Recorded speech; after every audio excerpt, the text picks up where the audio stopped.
घाटपुरी येथील जगदंबा देवी मंदिरात चोरी, घटना सीसीटीव्हीमध्ये कैद. जगदंबा देवी मूर्तीच्या अंगावरील सोन्या चांदीचे दागिने चोरट्याने केले लंपास. चोरट्याने चक्क जगदंबा देवी मूर्तीच्या अंगावरील सोन्या चांदीचे दागिने चोरून पोबारा केल्याची धक्कादायक घटना खामगाव शहरालगत असलेल्या घाटपुरी येथील जगदंबा देवी मंदिरात घडली आहे.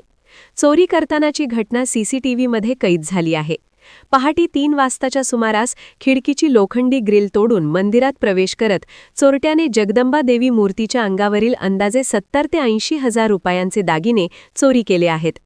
शिवाजीनगर पोलीस स्टेशनचे अधिकारी कर्मचारी, त्याचबरोबर श्वान पथक आणि फॉरेन्सिक टीम देखील घटनास्थळावर दाखल झाली असून इतर पुराव्यांसोबतच सीसीटीव्हीच्या आधारे पोलीस चोरट्यांचा शोध घेत आहेत.